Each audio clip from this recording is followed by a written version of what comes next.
एक तो सत्ता का नशा होता है, आप इतने अहंकार में चूर हो जाते हैं, आपको लगता है कि अब तो कुछ नहीं मेरा हो सकता, अब तो मैं मुख्यमंत्री बन गया, पिटवाते रहो। बताइए, लड़कियों पर पुरुष सिपाहियों ने लाठी चलाई बिल्कुल सर। है ना? जब कोल्ड वेव चल रहा था, शीतलहरी के समय ठंडे पानी का फव्वारा बच्चों पर जी। छोड़ा गया है। तो ये तो बिल्कुल उत्तर कोरिया वाली स्थिति है, इस तरह का दमन चक्र जो चल रहा है, ये तो जी। उत्तर कोरिया का तानाशाह ऐसे चलाता है। अच्छा, बात हम बीपीएससी अभ्यर्थी को लेके ही कहेंगे सर। आप सिस्टम का हिस्सा भी रह चुके हैं, आपको बहुत कुछ अंदर की बातें पता होती है।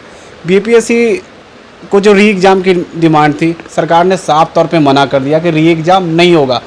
बच्चे लोग सुप्रीम कोर्ट गए, वहाँ से भी उनको झटका दे दिया गया है। हाँ, अब ये तो झटका हो गया। अब तो सुप्रीम कोर्ट तो हिंदुस्तान की सबसे ऊंची अदालत है, तो अब तो कोई जाने का रास्ता भी नहीं रहा। लेकिन देखिए, बीपीएससी की विश्वसनीयता तो संदिग्ध हो ही गई है। 67वीं बीपीएससी की परीक्षा जब हुई थी, तो उसमें प्रारंभिक परीक्षा का पेपर लीक हो गया था आरा के एक सेंटर से, फिर उसको रद्द करना पड़ा, फिर विवादों में रहा।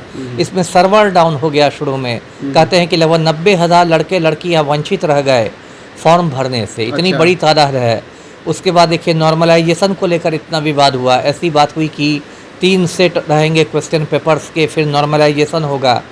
उसके बाद देखिए, जो परीक्षा हुई बीपीएससी की, तो उसमें पटना में जो बापू परीक्षा केंद्र है, जी सर। जिसको लोग कहते हैं कि एशिया का सबसे बड़ा परीक्षा केंद्र है, उसमें इतना ज़्यादा मतलब बवाल हुआ कि जो केंद्राधीक्षक थे वो बेचारे मर गए हार्ट अटैक से।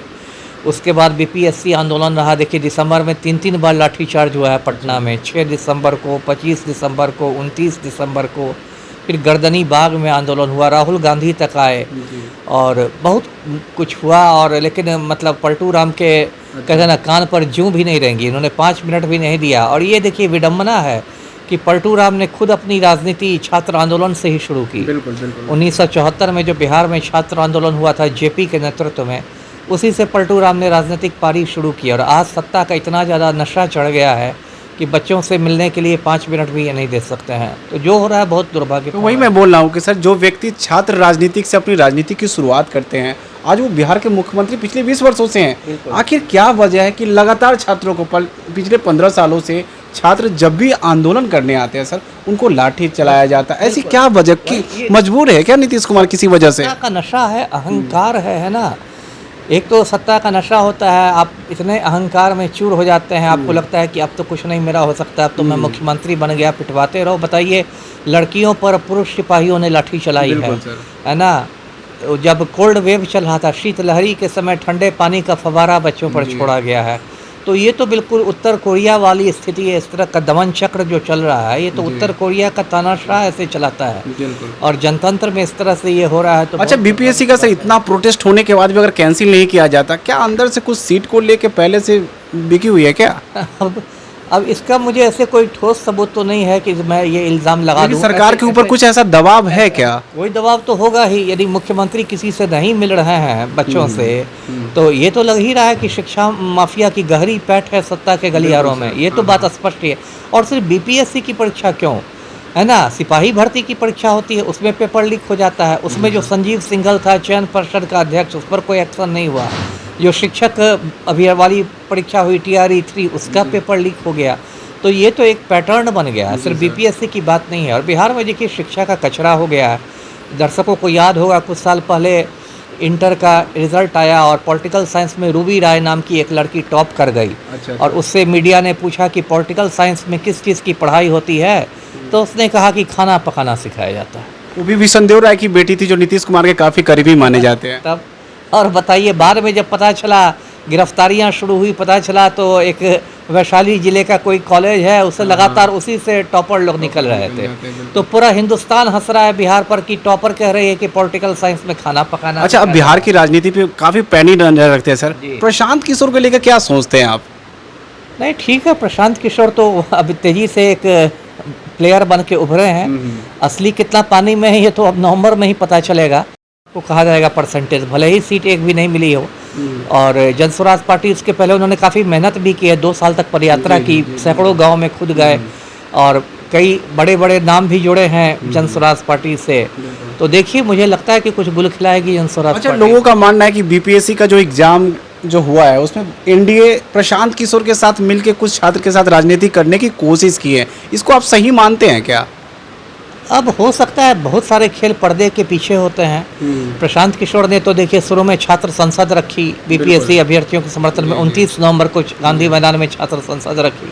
फिर उन्होंने 2 जनवरी से भूख हड़ताल शुरू की, लगभग 10-12 दिन बाद भूख हड़ताल की। लेकिन उसके बाद अचानक जैसे कि उन्होंने लगा कि पल्ला झाड़ लिया हो, और उसके बाद जाके एलसीटी घाट पर बैठ गए, और उसके बाद तो बीपीएससी के मुद्दे पर एकदम लगा कि उदासीन हो गए हों वो।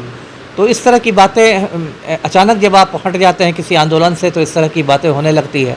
सर आप लगातार राजनीति पे बोलते रहते हैं, बहुत लोगों का डिमांड है, मैंने सबको बोला कि मैं सर से बात करने जा रहा हूँ, सबका ये कहना था कि सर पॉलिटिक्स में खुलकर कब आएंगे, या फिर आने की कोई इच्छा है क्या? कोई इच्छा नहीं है, कोई इच्छा नहीं है। मैं जहाँ हूँ वहाँ ठीक हूँ। जो पॉलिटिक्स से आपका मतलब कि चुनावी राजनीति है? राजनीतिक में नहीं, वो मुझे नहीं आना है। देखिए मैं जहाँ हूँ वहाँ मैं ठीक हूँ। मैं एक छोटा सा संगठन चलाता हूँ, उसका नाम बिहार विप्लवी परिषद है। उसका उद्देश्य क्या है सर? उसका उद्देश्य ही माफिया से लड़ना है, भ्रष्टाचार से लड़ना है, और थोड़ी बहुत मुझे सफलता भी मिलती है। मैं दर्शकों को बता दूं कि जो बिहार के शिक्षा मंत्री हटे थे मेवालाल चौधरी, नवंबर 2020 में उनको मैंने ही शिक्षा मंत्री के पद से हटवाया था। या फिर आपको मैं बता दूं कि पटना जो अशोक राजपथ पटना में खुदा बख्श लाइब्रेरी है, इसको पलटू राम तोड़ने जा रहे थे। अच्छा। इसके लिए बचाने के लिए मैंने लड़ाई लड़ी। मैंने अपना पुलिस पदक भारत के राष्ट्रपति को वापस लौटा दिया, और बहुत हंगामा हुआ और वो लाइब्रेरी बच गई। इसी तरह वीरचंद पटेल पथ में जो है सुल्तान पैलेस, उसको तोड़ने की योजना थी, उस पर मैंने काफ़ी हंगामा किया, कोर्ट में भी मामला गया, तो अब उसको तोड़ने की बात ख़त्म हो गई है। तो और मेरा अपना एक यूट्यूब चैनल भी है, दास बोले बिंदास, लगभग 75,000 सब्सक्राइबर्स उसके हो गए हैं। उस पर रोज़ शाम में मैं एक वीडियो डालता हूँ, और उसमें मैं माफिया को ललकारता हूँ, माफिया की पोल खोलता हूँ, और ऐसी बातें कहता हूँ जो ज़्यादातर लोग बोलने की हिम्मत नहीं। अच्छा, आप लगातार खुल के बोलते हैं सर, तो सरकार की तरफ से कभी दबाव बनाने की कोशिश नहीं हुई? अब कितना सरकार दबाव बनाएगी? अब मुझे नौकरी से हटा ही दिया गया, मेरे बॉडीगार्ड छीन ही लिए गए, है ना।